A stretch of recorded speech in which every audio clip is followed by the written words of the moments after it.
जो आज हम क्लास 9th का most important chapter the fundamental units of life के बारे में पढ़ेंगे। फंडामेंटल यूनिट ऑफ लाइफ जो कि आपके क्लास 9th का बायो का मोस्ट इम्पोर्टेंट चैप्टर है और ये बहुत इंटरेस्टिंग चैप्टर है क्योंकि इसमें हम जो है अपने बेसिक बॉडी पार्ट्स के बारे में जानेंगे कि किस तरीके से हमारे जो शरीर है, हमारा जो बॉडी है वो किस तरीके से बनी है। अगर हम बात करें सेल के बारे में पढ़ना क्यों ज़रूरी है। Cell is the smallest structural and functional unit of life. Life का मतलब क्या है कि जितने भी लिविंग ऑर्गेनिज्म हैं उनमें सबसे बेसिक्स जो स्ट्रक्चर है जिससे कोई ऑर्गेनिज्म बना है उसकी जो शुरुआत है वो किससे होती है, सेल से होती है। और फंक्शनल यूनिट यानी कि जितने भी काम हैं वो एक सिंगल सेल भी कर सकती है या ग्रुप ऑफ सेल्स जो आगे जाकर फर्दर टिश्यू बनते हैं वो भी इनको परफॉर्म कर सकते हैं। इसीलिए इसको स्ट्रक्चरल यूनिट भी कहा जाता है क्योंकि एक लिविंग ऑर्गेनिज्म का जो पूरी बॉडी है वो किससे मिलकर बनती है, उसकी जो शुरुआत होती है वो सेल से होती है। उसके बाद आता है कि यहाँ पर हम सेल का स्ट्रक्चर देखेंगे कि जो सेल है वो स्टार्टिंग जब हुई, डिस्कवरी ऑफ सेल किस तरीके से हुई।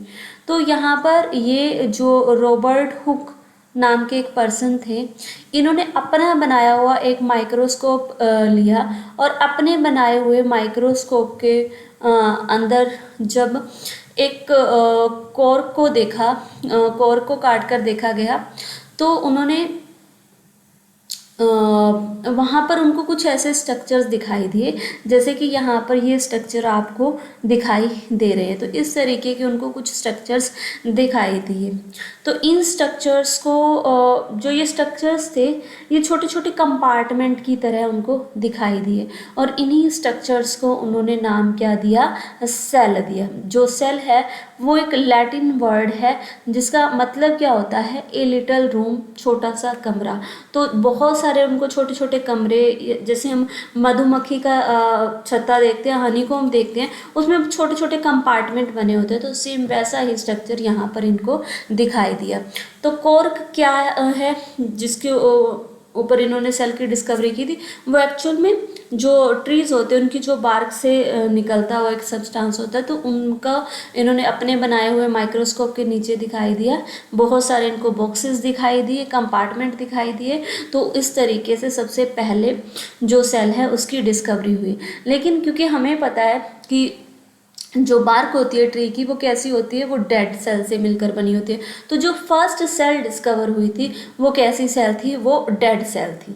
ठीक है, तो फर्स्ट डेड सेल की डिस्कवरी किसने की, रॉबर्ट हुक ने की। कब की, रॉबर्ट हुक कौन है, ये देखो ये रॉबर्ट हुक है। इन्होंने 1665 में सेल की डिस्कवरी की। नेक्स्ट है, अब मेन कुछ की पॉइंट हैं, इंपॉर्टेंट फैक्ट्स हैं, किससे रिलेटेड हैं, ये आपके सेल से रिलेटेड है। सबसे पहले अगर हम बात करें कि यहाँ पर हु डिस्कवर्ड दी सेल, तो सेल की डिस्कवरी किसने की। तो सेल की जो डिस्कवरी है वो सबसे पहले हमने अभी पढ़ा है कि किसने की है, रॉबर्ट हुक ने की है। कब की,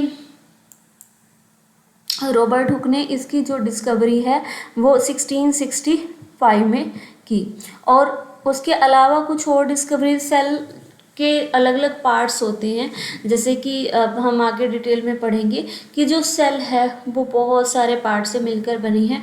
उनमें से एक पार्ट होता है न्यूक्लियस, जैसे यहाँ पर ये न्यूक्लियस सेल, ठीक है, न्यूक्लियस। और इसके अलावा अगर हम बात करें तो इसमें एक फ्लूइड पाया जाता है। जो फ्लूइड पाया जाता है उसको हम क्या कहते हैं, उसको कहते हैं प्रोटोप्लाज्म। तो इसकी डिस्कवरी किसने की। और सेल के बारे में बहुत सारे डिटेल में नॉलेज जो है वो दो साइंटिस्ट थे, स्लीडन एंड स्वान। उन्होंने इनके बारे में जो है सेल थ्योरी दी। तो हम इनके एक एक डिटेल के बारे में, हमने फर्स्ट हमें ये पता चल गया कि रॉबर्ट हुक ने किसकी डिस्कवरी की थी, 1665 में सेल की डिस्कवरी की, जो कैसी सेल थी, जो कि आपकी डेड सेल थी। ठीक है, अब आता है सेल का सबसे जो आप सेल का ब्रेन बोल सकते हो, सेल का कंट्रोल यूनिट बोल सकते हो, वो क्या होता है, वो होता है न्यूक्लियस। तो ये जो न्यूक्लियस है इसकी डिस्कवरी किसने की थी, इसकी डिस्कवरी की थी रॉबर्ट ब्राउन ने। तो रॉबर्ट ब्राउन ने 1831 में सबसे पहली बार में इसकी बारे में बताया था कि सेल के अंदर भी एक डार्क स्टेन लाइक स्ट्रक्चर दिखाई देता है। उस डार्क स्टेन लाइक स्ट्रक्चर को क्या बोला गया, न्यूक्लियस बोला गया, जो लगभग सेंटर में पाया जाता है और ये पूरी सेल को कंट्रोल करने का काम करता है। फिर आता है कि एंटोन वॉन लीवनहुक, इन्होंने जो सेल तालाब का जो पानी होता है, पॉन्ड वाटर होता है, इसमें इन्होंने डिस्कवरी की। इन्होंने अपने बनाए हुए माइक्रोस्कोप के में इनको देखा सेल्स को, तो उनको कुछ तैरते हुए ऑर्गेनिज्म जैसा स्ट्रक्चर फ्लोट करता हुआ कुछ दिखाई दिया। तो सबसे पहले अगर हम ये पूछ लें, हमसे ये पूछा जाए कि फ्री लिविंग सेल की डिस्कवरी किसने की, तो जो फ्री लिविंग सेल है उसकी जो डिस्कवरी है वो एंटोन वॉन हुक है, इन्होंने की थी। तो free living cell Anton van Leeuwenhoek ने फ्री लिविंग सेल्स की डिस्कवरी की। देन उसके बाद जो अगर हम स्ट्रक्चर देखें सेल का, तो सेल के अंदर कुछ आपको फ्लूइड लाइक मटेरियल दिखाई देगा। जो फ्लूइड लाइक मटेरियल होता है वो फ्लूइड लाइक मटेरियल में देखो ये सेल का स्ट्रक्चर है। अब सेल में देखो सबसे बाहर की ये जो एक मेम्ब्रेन दिखाई दे रही है सेल में, ये बाहर की जो मेम्ब्रेन है, ठीक है, इसको आप सेल मेम्ब्रेन कहेंगे। देन उसके बाद ये सेल मेम्ब्रेन और ये सेंटर में क्या है, इसका न्यूक्लियस है, ठीक है। न्यूक्लियस और सेल मेम्ब्रेन इनके बीच का ये जो एरिया है, ये जितना भी एरिया है, इस एरिया को हम क्या कहते हैं, साइटोप्लाज्म। यहाँ पर एक फ्लूइड पाया जाता है, ये जो फ्लूइड है ये क्या कहलाता है, ये कहलाता है साइटोप्लाज्म। तो इस तरीके से इसके 3 मेन पार्ट हम पढ़ेंगे। पहला सबसे बाहर वाली जो मेम्ब्रेन है जिसको सेल मेम्ब्रेन या प्लाज्मा मेम्ब्रेन कहा जाता है। फिर आता है सेंटर वाला पार्ट जिसको हम न्यूक्लियस कह देते हैं, जो कंट्रोल यूनिट है। और थर्ड इज साइटोप्लाज्म। साइटोप्लाज्म में क्या है, एक फ्लूइड पार्ट होता है जो सेल को कंट्रोल करने का काम करेगा। उसके बाद अगर हम डिस्कवरी की बात करें तो जो स्लीडन एंड स्वान थे, MJ स्लीडन एंड T स्वान, इन्होंने सेल थ्योरी दी थी। इन्होंने इनमें से एक जो बॉटनिस्ट थे और दूसरे जूलॉजिस्ट थे, तो ये अलग अलग रिसर्च कर रहे थे। तो इन्होंने बेसिक में 1839 के आसपास ओवरऑल एक थ्योरी दी उन्होंने, जिसमें इन्होंने ये बताया था कि कोई भी जो सेल है वो किसी भी लिविंग ऑर्गेनिज्म की बेसिक यूनिट होगी। यानी कि अगर कोई भी लिविंग ऑर्गेनिज्म है उसकी जो शुरुआत है वो किससे हुई होगी, सेल। इसको आप ऐसे समझ सकते हो कि अगर आपको कोई घर बनाना है तो घर बनाने के लिए किसकी ज़रूरत होगी, ईंटों की, ब्रिक्स की। तो जो ईंट है वो उस घर की क्या है, बेसिक यूनिट है, उसके बिना घर नहीं बन सकता, ठीक है। तो बहुत सारे फिर ईंटें मिलकर क्या बना देंगी, दीवार, फिर दीवारें मिलकर एक रूम बना देंगी और फिर काफ़ी सारे रूम इकट्ठे होकर घर बन जाता है। तो ठीक वैसा ही कुछ स्ट्रक्चर लिविंग ऑर्गेनिज्म का होता है। जो ईंट है वो एक सेल की तरह है, बहुत सारी ईंटें मिलकर दीवार बना रही हैं, यानी कि बहुत सारी सेल्स मिलकर क्या बना रहे हैं, टिश्यूज़ बना रहे हैं। फिर टिश्यू आगे फिर कंबाइंड होकर ऑर्गन बना देते हैं, then organ system and organism. तो इस तरह से हमारा लिविंग स्ट्रक्चर बना होता है। उसके बाद इसी थ्योरी को, जो ये इन्होंने सेल थ्योरी दी थी M स्लीडन एंड T स्वान ने, इसी थ्योरी को आगे एक्सटेंड किया विर्चो ने। तो जो विर्चो है इन्होंने ये बताया, इन्होंने कि जो नई सेल्स होती हैं वो बनती कैसे, ठीक है। स्लीडन एंड स्वान ने तो सिर्फ इतना ही बताया था कि किसी भी लिविंग ऑर्गेनिज्म की जो शुरुआत होती है वो किससे होती है, लिविंग ऑर्गेनिज्म की जो शुरुआत होती है वो शुरुआत होती है सेल से, and all cells exist from pre existing cells. ये जो बात है ये किसने बताई थी, ये विर्चो ने बताई थी, ठीक है। और उसके बाद 1940 के आसपास जो है न्यू एडवांस माइक्रोस्कोप की डिस्कवरी हो गई थी। माइक्रोस्कोप क्या होता है, एक ऐसा इंस्ट्रूमेंट होता है जिसकी हेल्प से हम छोटे से छोटे जो माइक्रो ऑर्गेनिज्म है या सेल ऑर्गेनेल्स हैं इनको हम देख पाते हैं। तो अभी तक हमने क्या पढ़ा, सेल क्या है। सेल किसी भी लिविंग ऑर्गेनिज्म के बेसिक यूनिट है। किसने इसकी डिस्कवरी की, रॉबर्ट हुक ने। फर्स्ट सेल किसने डिस्कवर की, रॉबर्ट हुक ने। लेकिन वो कैसी सेल थी, डेड सेल थी। कब डिस्कवर हुई, 1665 में। उसके बाद किसकी डिस्कवरी हुई, उसके बाद डिस्कवरी हुई लिविंग सेल की। तो जो लिविंग सेल की डिस्कवरी हुई थी वो किसने की थी, एंटोन वॉन लीवनहुक ने।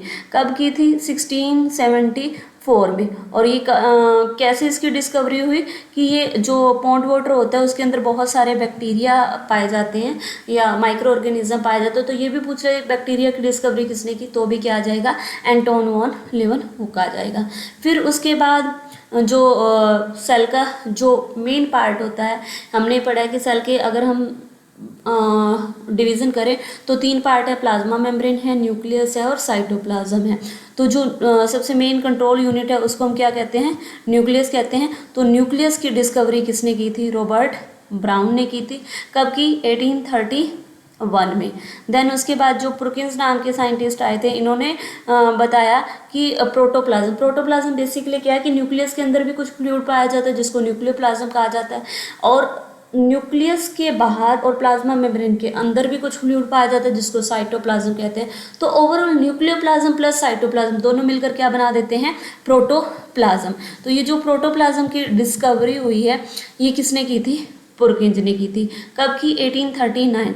उसके बाद स्लीडन एंड स्मान इन्होंने सेल थ्योरी दी जिसमें इन्होंने ये बताया कि सेल क्या होती है, बेसिक यूनिट होती है।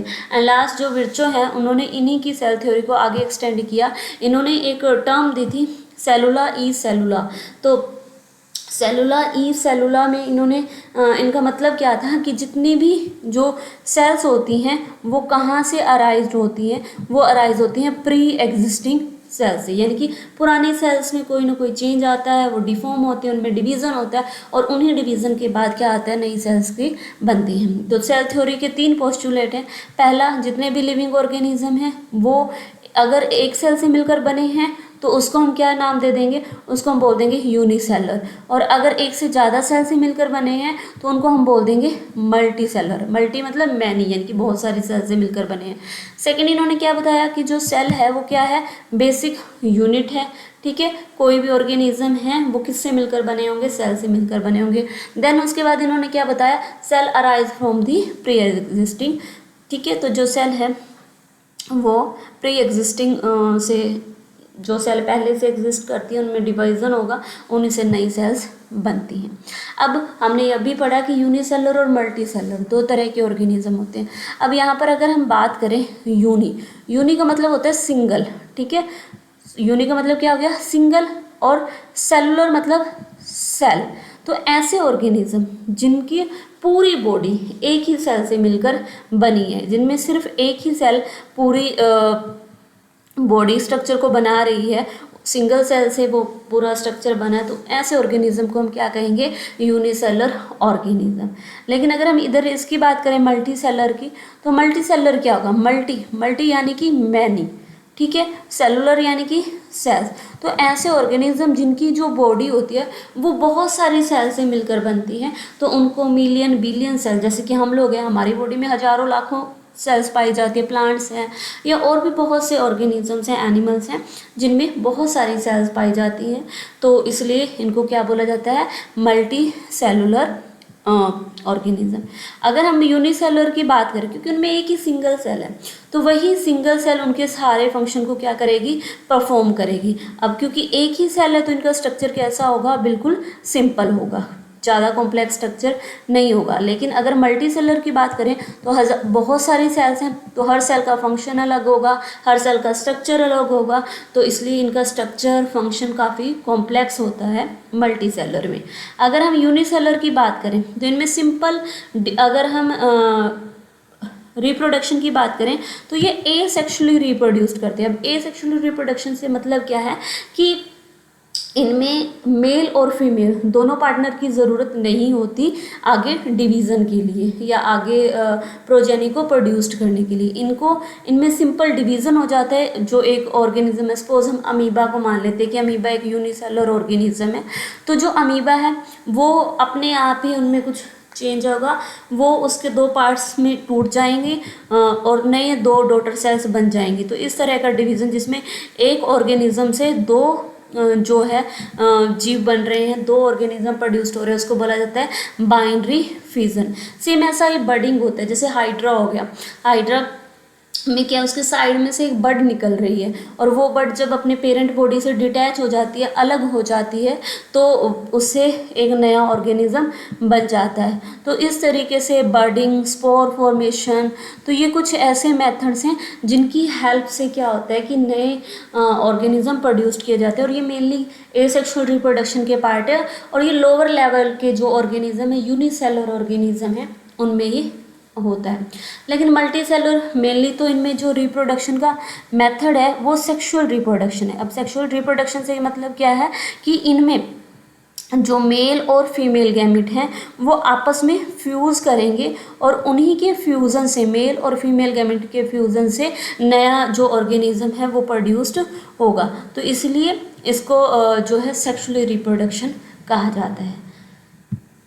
नेक्स्ट, ये कुछ एग्जाम्पल हैं यूनिसेलुलर ऑर्गेनिज्म की, जैसे कि यहाँ पर ये बैक्टीरिया है। इसकी जो ये एक ही सेल है, इसी एक सेल से ये सारे फंक्शन कर सकता है।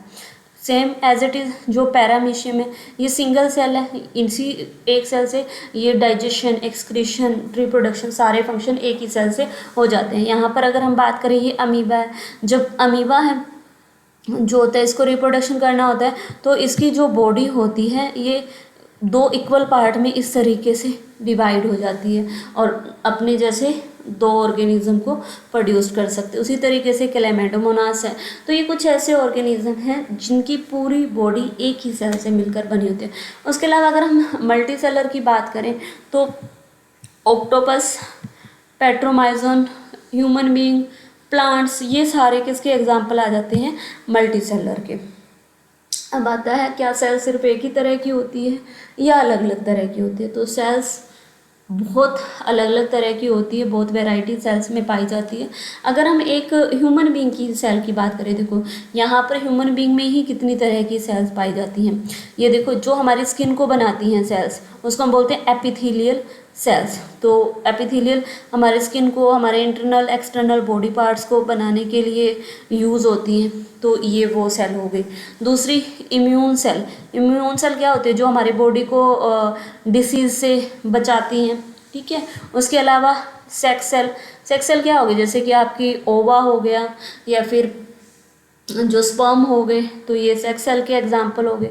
इसी तरीके से कुछ ऐसी सेल्स हैं जो आपकी मसल्स को बनाने का काम करती हैं। तो ये मसल सेल्स, आपकी स्किन के नीचे फैट जहाँ पर स्टोर होती है वो कौन सी सेल्स स्टोर करती हैं, फैट सेल।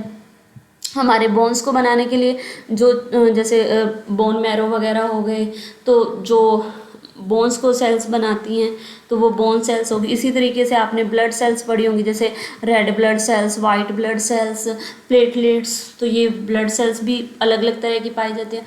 उसके अलावा नर्वस सेल।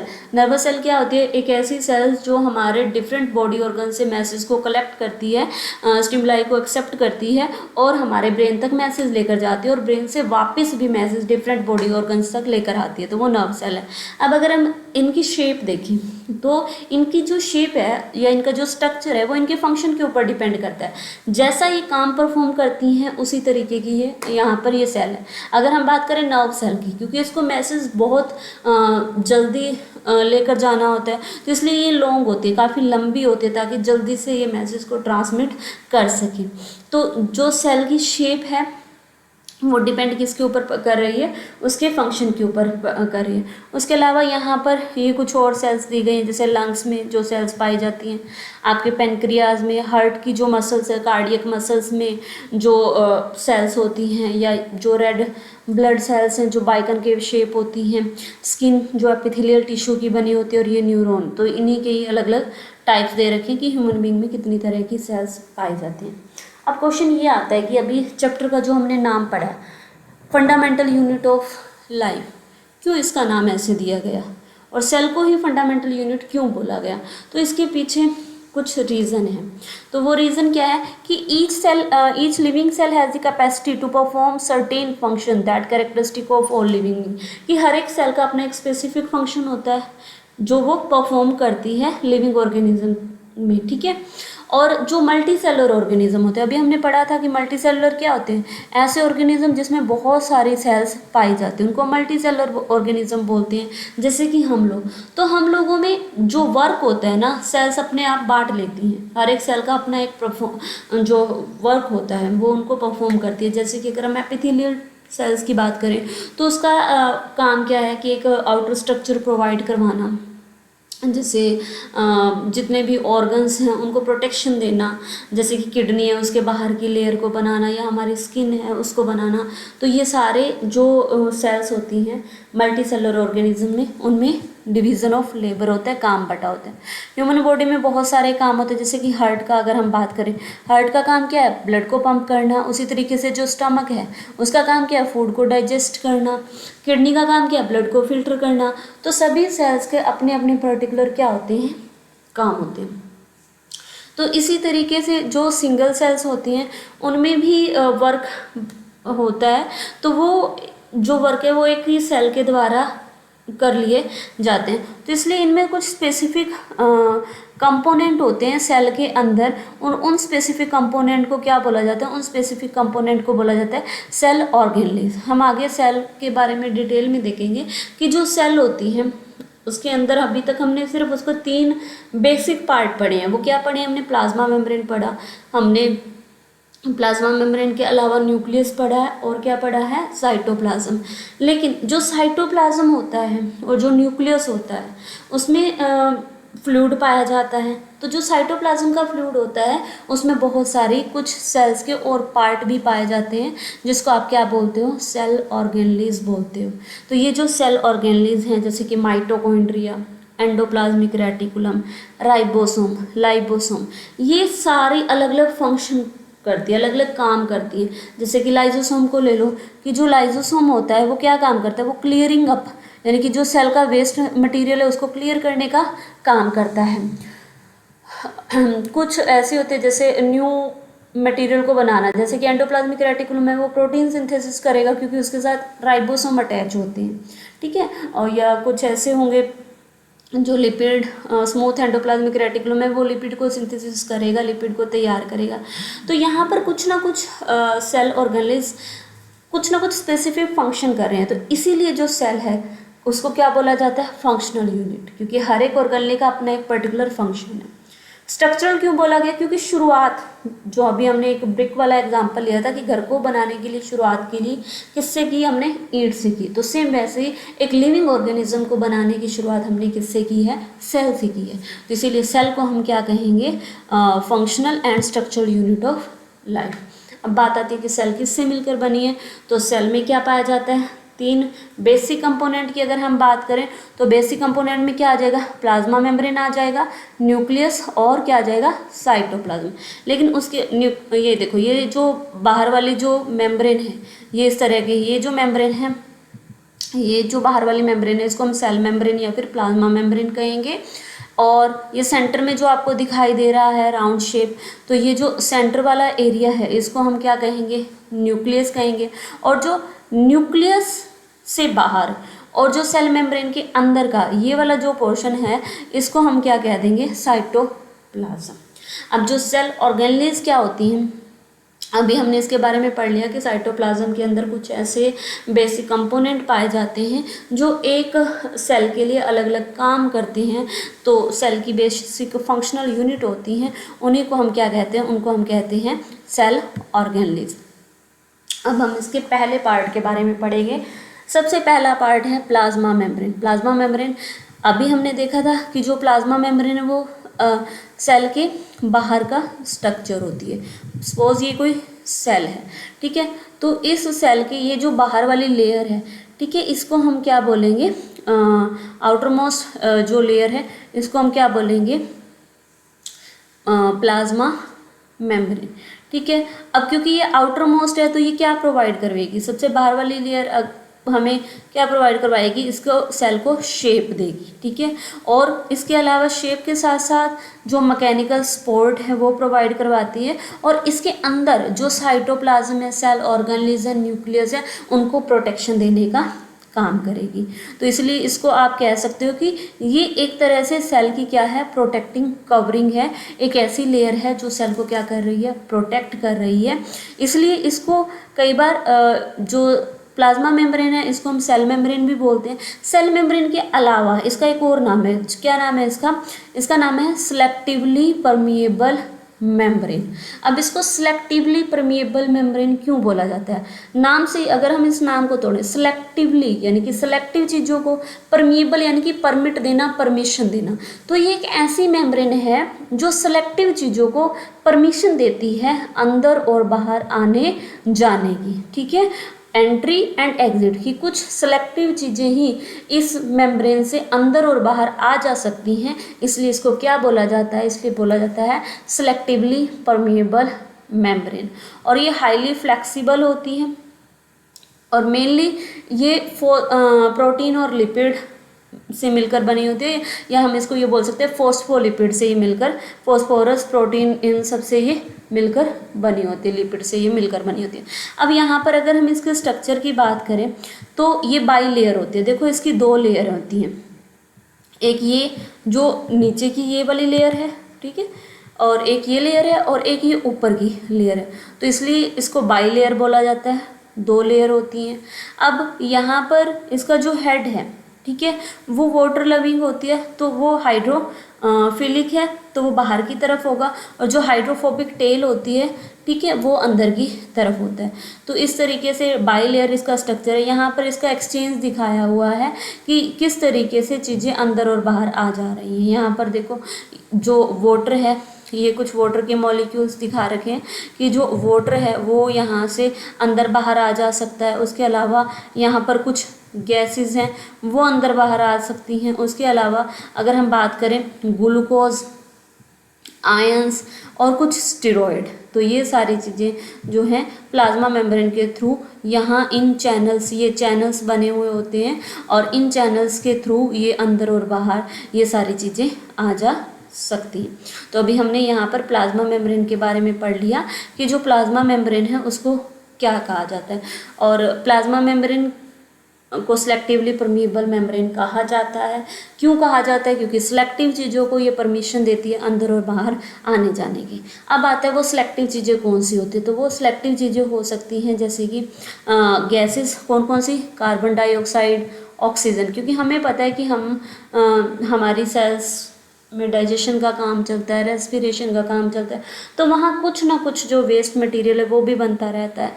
वो वेस्ट वाटर की फॉर्म में हो सकता है, वो वेस्ट कार्बन डाइऑक्साइड की फॉर्म में हो सकता है, ठीक है, और उसी तरीके से इनको ऑक्सीजन वगैरह की रिक्वायरमेंट होती है, तो इसलिए गैसेस का एक्सचेंज करवाया जाता है।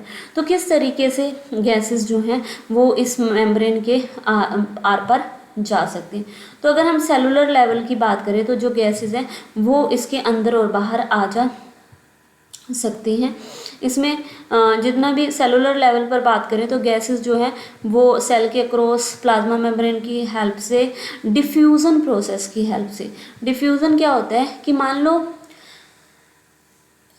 हायर कंसंट्रेशन टू लोअर, यहाँ पर कंसंट्रेशन ग्रेडियंट, यानी कि एक जगह पर किसी चीज़ की कंसंट्रेशन हाई हो गई और दूसरी जगह पर कंसंट्रेशन, मान लो यहाँ पर कुछ चीज़ है, यहाँ पर ये बहुत एक्सेस अमाउंट में पड़ी है, और दूसरी जगह यहाँ पर इसकी जो अमाउंट है वो थोड़ा कम है, तो क्या होगा कि ये जो चीज़ है, ये जहाँ पर हाई कंसंट्रेशन है वहाँ से ये ऑटोमेटिकली किसकी तरफ फ्लो करेगी जहाँ पर इसकी कंसंट्रेशन क्या है, कम है। तो डिफ्यूज़न एक ऐसा प्रोसेस है जिसमें मेनली जो गैसेज होती हैं वो हाई कंसंट्रेशन से लो कंसंट्रेशन की तरफ मूव कर जाती हैं, ठीक है, तो उसको हम बोलेंगे डिफ्यूज़न प्रोसेस। और मेनली इसमें किसका ट्रांसपोर्ट होता है, कार्बन डाइऑक्साइड और ऑक्सीजन का, आसानी से बिना किसी एनर्जी के यूज़ किए, क्योंकि ये एक पैसिव प्रोसेस होता है, तो बिना एनर्जी के यूज़ किए इनमें से गैसेस का एक्सचेंज हो जाता है। अब यहाँ पर एक तो हमने ये पढ़ लिया कि डिफ्यूज़न प्रोसेस होता है, उसके अलावा दूसरा प्रोसेस जो होता है वो कौन सा होता है? दूसरा प्रोसेस होता है आपका ऑस्मोसिस। अब दोनों में डिफरेंस क्या है? दोनों में कॉमन ये बात है, पहले कॉमन बात करके लेते हैं कि दोनों में ही कंसंट्रेशन ग्रेडियंट वर्क करता है, यानी कि दोनों में ही हायर कंसंट्रेशन से जो फ्लो होगा वो किसकी तरफ होगा? लोअर कंसंट्रेशन की तरफ होगा, ठीक है। और यहाँ पर भी लेकिन फर्स्ट जो डिफ्यूज़न है उसमें किसका फ्लो होगा हाई कंसंट्रेशन से लो कंसंट्रेशन की तरफ? गैसेस का। जबकि जो ऑस्मोसिस प्रोसेस होता है, ऑस्मोसिस प्रोसेस में जो वाटर मॉलिक्यूल होते हैं, वाटर मॉलिक्यूल का हाई कंसंट्रेशन से लो कंसंट्रेशन की तरफ जो है फ्लो होगा। तो ये बेसिक सा डिफरेंस है दोनों में ही। सेमी परमिएबल मेम्ब्रेन या सेलेक्टिवली परमिएबल मेम्ब्रेन जो प्लाज्मा मेम्ब्रेन है, दोनों में ही प्लाज्मा मेम्ब्रेन के थ्रू एक्सचेंज होगा, high concentration to low concentration की तरफ होगा। लेकिन डिफरेंस क्या आ जाएगा? डिफ्यूज़न में गैसेस का एक्सचेंज होता है, जबकि ऑस्मोसिस में किसका चेंज होता है? वाटर का। और डिफ्यूज़न गैसेस के अलावा सॉलिड और लिक्विड में देखा जा सकता है, ठीक है। लेकिन जो ऑस्मोसिस है वो सिर्फ किसके लिए वैलिड होगा? आपके लिक्विड के लिए वैलिड होगा। गैसेस की अगर हम एक्सचेंज करें प्लाज्मा मेम्ब्रेन में तो किसका एक्सचेंज होगा? कौन सी गैस का एक्सचेंज हो रहा है? कार्बन डाइऑक्साइड एंड ऑक्सीजन का। अगर मान लो सेल के अंदर यहाँ पर कार्बन डाइऑक्साइड की मात्रा बहुत कम ज़्यादा हो गई है और यहाँ पर क्या है? कम है, तो ऑटोमेटिकली क्या होगा कि यहाँ से ये जो कार्बन डाइऑक्साइड है ये इस साइड मूव होना शुरू हो जाएगी। और सेम इसमें भी क्या है कि ये वाटर मॉलिक्यूल है और इस साइड कम है, तो ऑटोमेटिकली क्या हो जाएगा? ऑस्मोसिस प्रोसेस में ये जो वाटर मॉलिक्यूल है इधर से कहाँ आ जाएंगे? इस साइड आ जाएंगे। नेक्स्ट है what will happen if we put animal cell और प्लांट सेल इन शुगर और साल्ट सॉल्यूशन। तो क्या होगा अगर मान लो आपने कोई भी एनिमल या प्लांट सेल ली, उसको आपने शुगर सॉल्यूशन में या फिर साल्ट सॉल्यूशन में डाल दिया, तो उसके बाद क्या होगा? सबसे पहले सॉल्यूशन क्या होता है? सॉल्यूशन क्या है कि मान लो आपने सॉल्यूशन दो चीज़ों से मिलकर बनता है, सॉल्वेंट प्लस सोल्यूट।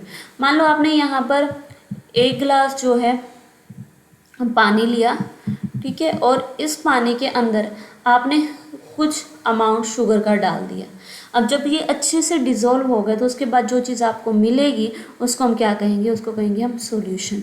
तो इसमें जो पानी था, जो ज़्यादा अमाउंट में आपने लिया, वो क्या होगा? सॉल्वेंट। और जो आपने ऐड क्या किया आपने उसके अंदर? चीनी, शुगर या साल्ट, जो भी चीज़ ऐड की वो आपके पास क्या होगा? सोल्यूट। तो इस तरीके से जो आपको मिलेगा वो क्या होगा? सॉल्यूशन। अब आता है कि मान लो अगर आपके पास कोई भी शुगर सॉल्यूशन है या फिर साल्ट सॉल्यूशन है, तो उसके अंदर आपने कोई भी सेल रख दी, चाहे आप प्लांट सेल जैसे कि किशमिश वगैरह हो गई, रेजिन हो गया, वो रख सकते हो, या कोई भी आप सेल को रख सकते हो।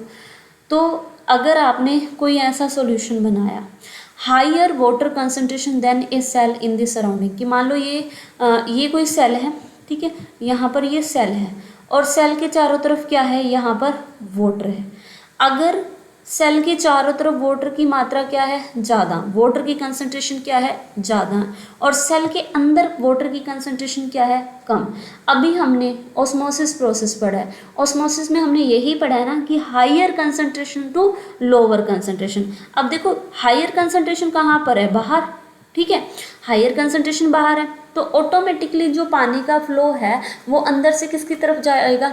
सॉरी, बाहर से किसकी तरफ आ जाएगा? अंदर की तरफ। यानी कि जो सराउंडिंग में पानी ज़्यादा है वो किसकी तरफ मूव करना शुरू कर देगा? वो सेल के अंदर की तरफ मूव करना शुरू हो जाएगा। और इस कारण जो सेल है वो क्या कर लेगी? वाटर को गेन कर लेगी और उसका साइज़ क्या हो जाएगा? बढ़ जाएगा, स्वेलअप हो जाएगा, और वो क्या हो जाएगी? टर्जिड हो जाएगी। तो यहाँ पर इस तरीके का सॉल्यूशन जहाँ पर बाहर वाटर कंसंट्रेशन ज़्यादा हो, सेल के अंदर वाटर कंसंट्रेशन कम हो, तो उस सॉल्यूशन को बोला जाता है हाइपोटोनिक सॉल्यूशन। रिजल्ट क्या होगा हाइपोटोनिक सॉल्यूशन में? सेल्स गेन वाटर हो जाएगा, स्वेलअप हो जाएगा, और इस प्रोसेस को हम क्या बोलते हैं? इस प्रोसेस को बोलते हैं एंडोऑस्मोसिस। ठीक है। सेकंड पार्ट क्या है, अगर मान लो आपने सेम वैसा ही कोई कंटेनर लिया, उसके अंदर पानी डाला और एक सेल डाली, लेकिन अब आपने उल्टा कर दिया कि जो आपने सॉल्यूशन लिया है बाहर, उसमें जो कंसंट्रेशन है वाटर की वो क्या है, कम है, लोअर कंसंट्रेशन हो गई आउटसाइड, और जो सेल है उसके अंदर क्या है, कंसंट्रेशन ज़्यादा है। तो रिजल्ट क्या होगा, अब जहाँ पर हाई टू लो की तरफ फ्लो करेगा, तो यानी कि हाई कहाँ पर है, सेल के अंदर, तो यानी कि जो सेल है वहाँ पर वाटर क्या हो जाएगा, लॉस हो जाएगा। अब जब सेल के अंदर से पानी बाहर निकलेगा तो सेल क्या हो जाएगी, श्रिंक हो जाएगी, या फिर उसको हम क्या बोलते हैं, प्लाज्मोलाइज्ड हो जाएगी।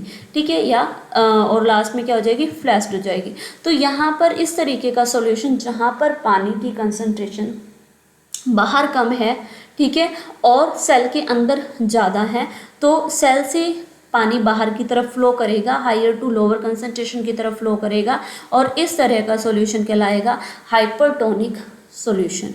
और ये जो प्रोसेस है ना, इसको क्या हम बोलेंगे, इस प्रोसेस को हम बोलेंगे एक्सोस्मोसिस। एक्सोस्मोसिस यानी कि एग्जिट हो रहा है, कहाँ से एग्जिट हो रहा है, पानी सेल से एग्जिट हो रहा है। सेम अगर मान लो दोनों, कोई आपने एक ऐसा सॉल्यूशन बना लिया जिसमें जब आपने उसके अंदर सेल रखी, तो सेल में भी वाटर की कंसंट्रेशन उतनी है जितनी की आपके सॉल्यूशन के अंदर है, तो इस केस में क्या होगा, कोई भी चेंज नहीं होगा। हालांकि वाटर तो फ्लो करेगा अंदर से बाहर की तरफ या बाहर के अंदर की तरफ, लेकिन हमें दिखाई नहीं देगा कि उसमें जो वाटर की मूवमेंट हो रही है। तो आप ये कह सकते हो कि ऐसे सॉल्यूशन को हम क्या कहेंगे, आइसोटोनिक सॉल्यूशन, और इसमें कोई भी चेंज आपको देखने को नहीं मिलेगा। सेल की शेप क्या रहेगी, सेम रहेगी। तो बेसिकली इस एक्टिविटी में हमने किसके बारे में पढ़ा, ऑस्मोसिस में। ऑस्मोसिस एक तरह का डिफ्यूज़न का ही एक आगे थोड़ा एडवांस लेवल है, जिसमें क्या होता है, प्लाज्मा मेम्ब्रेन के थ्रू लिक्विड या वाटर जो है उसको पहुंचाया जाता है। तो इस प्रोसेस में हमने ये सब पढ़ लिया। तो 3 तरह के सॉल्यूशन पढ़े हैं हमने। एक है आपका हाइपोटोनिक, दूसरा है आपका हाइपरटोनिक, तीसरा है आपका आइसोटोनिक। आइसो मतलब सेम, तो आइसो में तो कोई चेंज होगा नहीं। हाइपो का मतलब बाहर कंसंट्रेशन क्या है, ज़्यादा है, ठीक है, और सेल की कंसंट्रेशन क्या है, कम है, तो बाहर से अंदर की तरफ जाएगा, सेल जो है स्वेलअप हो जाएगी, टर्जिड हो जाएगी। लेकिन हाइपर में क्या होगा, लोअर कंसंट्रेशन होगी, कहाँ पर, बाहर, और सेल के अंदर क्या होगी, ज़्यादा, तो सेल क्या कर देगी, लॉस कर देगी वाटर। यहाँ पर एक एग्जाम्पल थ्रू डायग्राम, यहाँ पर ये देखो हाइपरटोनिक सॉल्यूशन, तो यहाँ से सेल से पानी क्या हो रहा है, बाहर एग्जिट हो रहा है, ठीक है। आइसोटोनिक में कोई चेंज नहीं है, एज इट इज़ है। और हाइपोटोनिक में देखो सेल के अंदर पानी जा रहा है, तो सेल का साइज क्या हो रहा है, बढ़ रहा है। तो ये इस तरीके से है। नेक्स्ट इज एंडोसाइटोसिस और प्लाज्मोलिसिस। प्लाज्मोलिसिस के बारे में तो अभी हमने पढ़ा है कि ऑस्मोसिस प्रोसेस के थ्रू, ऑस्मोसिस प्रोसेस के थ्रू जब वाटर का लॉस किया जाता है प्लाज्मा मेम्ब्रेन में से, तो सेल श्रिंक हो जाती है, उसका जो कंटेंट है वो इकट्ठा हो जाता है, कॉन्ट्रैक्ट हो जाता है, और इसी प्रोसेस को आप क्या बोलते हो, प्लाज्मोलिसिस। तो प्लाज्मोलिसिस में बेसिकली कुछ नहीं है, ऑस्मोसिस प्रोसेस के थ्रू सेल में से वाटर क्या हो रहा है, निकल कर बाहर आ रहा है। और ये ऐसा कब, कौन से कंडीशन में हो रहा था, जब सेल के सराउंडिंग में जो वाटर का लेवल है, वाटर की कंसंट्रेशन है वो कम होगी, तो सेल कॉन्ट्रैक्ट करेगी, इसी प्रोसेस को आप प्लाज्मोलिसिस बोलते हो। अब आता है एंडोसाइटोसिस। एंडोसाइटोसिस क्या है कि बहुत से ऑर्गेनिज्म ऐसे, जैसे कि यहाँ पर हम एक अमीबा के थ्रू समझ रहे हैं कि एक अमीबा ऑर्गेनिज्म है। इस ऑर्गेनिज्म को यहाँ पर इसको कोई फूड दिखाई दिया, क्योंकि ये सिंगल सेल है, तो ये कैसे भी अपनी शेप को डिफॉर्म कर सकता है, चेंज कर सकता है। तो इसको जैसे ही यहाँ पर फूड दिखाई दिया, तो इसने अपने फाल्स फीट निकाल लिए, जिसको आप सूडोपोडिया कह सकते हो। तो ये फाल्स फीट को निकाल कर इसने यहाँ पर इस फूड को क्या कर लिया, यहाँ से अंदर ले लिया। अब ये फूड यहाँ पर क्या आ गया, फूड वैक्यूल के अंदर चला गया, ठीक है। तो यहाँ पर तो ये जो प्रोसेस है कि जो भी इसको बाहर की तरफ दिखाई दिया, उसको इसने अंदर की तरफ एनगल्फ कर लिया, अंदर यानी कि एंडोसाइटोसिस, साइटोसिस यानी कि सेल के अंदर, ठीक है। तो यहाँ पर फूड को एनगल्फ करना, ठीक है, एक्सटर्नल एनवायरनमेंट से, और ये अमीबा जैसे ऑर्गेनिज्म करते हैं। तो इस प्रोसेस को आप क्या कहते हैं, एंडो